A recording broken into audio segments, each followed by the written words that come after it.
Здравейте на всички, аз съм Лина, а това е Кари, моето мини-зло. И няма да я тормозя много, защото в момента е доста горещо тук в Бургас. Климата тук буквално се промени през последните няколко години. Обяснявам на колеги, които живеят във Варна или в София, че тук вече имаме фламинго птици, което преди 10 години го нямаше. И лятото при нас вече почва много по-отрано. Отклонявам се от темата. Отдавна не бях снимала видеоклип за този видеоканал, липсваше ми наистина, не съм спряла да чета, просто си имах други ангажименти. Декорът вече е тотално различен, ако сте забелязали. Да започнем с книжните придобивки за това лято. Първата книга, която закупих, беше някъде в края на май и я купих най-вече от гледната точка, че аз съм една изключително способна леля с много племеници и племениците ми са 7 на брой, поне за сега. Вкъщи е хубаво да имаме книжки с приказки, особено за децата, най-вече. Обаче моите издания, които аз имам, са старички, не са толкова цветни, не са толкова впечатляващи и ако трябва да съм честна сега, като си спомня като дете, и на мен не ми се струваха толкова грабващи, затова реших, че е най-добре да купя нещо малко по-колоритно, да грабне вниманието на децата. И взех 365 приказки от цял свят на издателство Пан.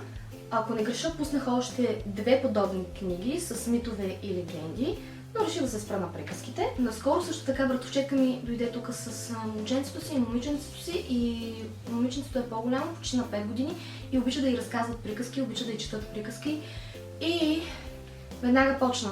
Прочети ми тази, за котарак в очите ми.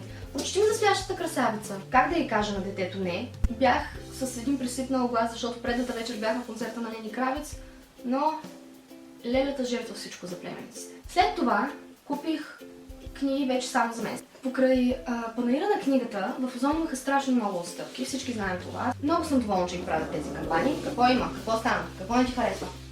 Първата книга, която взех, беше Палач на богове на Хана Кейнър. И когато видях корицата, понеже я гледах от доста време, първата мисъл, която ми изскочи в главата, беше онази японска анимация, не знам дали сте я гледали, Принцеса Моноке, ще остане тук името. Както и да е. Веднага за това се сетих. И после прочетох каква е историята. В общи линии става дума, че почти всички богове са извити. Следващата книга, която взех, беше Сянката на боговете на Джон Гуин и по принцип исках тази с твърди корици. Но тя се беше изчерпала. И си казах, окей, не е толкова болка за умиране. Да, твърдите корици за мен лично са по-хубави, по-добро качество, нали, в известно отношение, по-така луксозно някак си ги усещаш. Но не е болка за умиране. Голямата работа. Има далеч по-страшни неща на този свят. Направих поръчката, на следващия ден отново бяха заредили това с твърди корици. Както и да е. Не е свършил светът. Най-великите саги са написани с кръв. И тук имаме изчезване на богове. Напоследък всички са обсебени от идеята, че боговете могат да бъдат избити. Също това е стара идея. Помня, имаше един филм Мерлин на Халмарк. Точно това беше заложено във филма. Как се убиват боговете? Спираш да вярваш в тях. Отдавна вече не се чувствам толкова привлечена от истории за вампири. Не, че съм против тях. Напротив, все пак са интересни. Но на 20 години ги четях повече, отколкото сега. И все пак си взех Змията и крилете на нощта на Кариса Броудбент. Взех си от това издание, където тази част е отцветена. Как се казваха тези? Вижте колко хубаво е нарисувано. Много са красиви, нали? На мен не ми пречи да са обикновени. Интересно е. Картинката отпред на хартияната опаковка е тази с змията. Но в момента, в който я махна, е тази. Защо? Защо? Не може ли да направя пак същата? Няма да се меся в работата на издателствата. После мисля, че си взех от същата промоция малкият парфюмериен магазин близо до Шанзелизе на Ребека Рейзин. Ребека Рейзин беше написала Малката книжарничка край Сена, ако не греша, която много харесах. И също така трябва да прочете антикварния магазин от същата поредица, втората книга, тази е третата.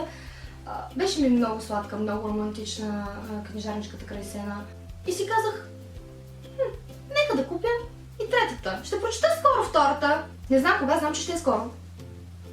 Важното е, че ще се прочете, както казвам на сестра ми. Искам да прочета и някои други книги на Ребека Рейзин. Имаше една за пътуващо кафене или сладкарница.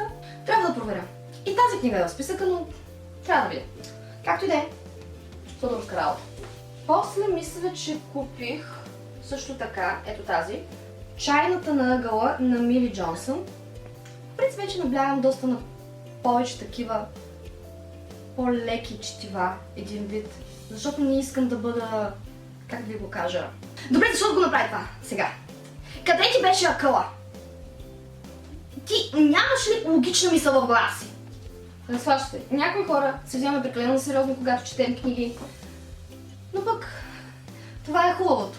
След това, ако не греша, мисля, че беше една от промоциите им купи 4 плати 3. Измежду книгите видях, че са пуснали в тази промоция и Деца от кръв и кости, и Деца на доблест и мъст на Томи Адеиеми.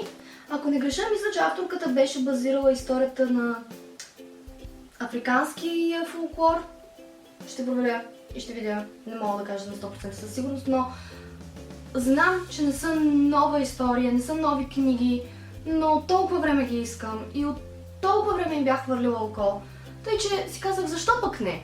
След това си взех Криминален клуб Марлоу. Първо корицата ме грабна, няма да лъжа. Продаде ми се, веднага. Най-вече заради този сладък Добърман. Ето тук, ако го виждате. Добре. Тази книга мисля, че беше споделена от Симона, от Абукуиш. След това си взех Убийство в метрото на Мейвис Дориел Хей. Още една криминална история.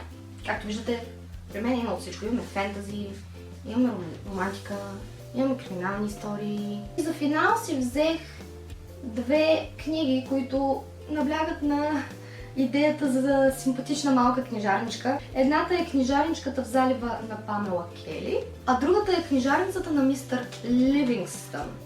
Тук имаме женско приятелство, тук история, която се движи най-вече около дневника на известен английски изследовател и пътешественик. Това е от началото на лятото насам.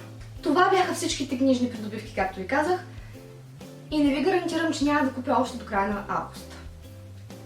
Много е възможно да купя поне още 4 книги до края на август. Кари и аз ще ви пожелаем приятно четене и с вас ще се видим в следващия видеоклип.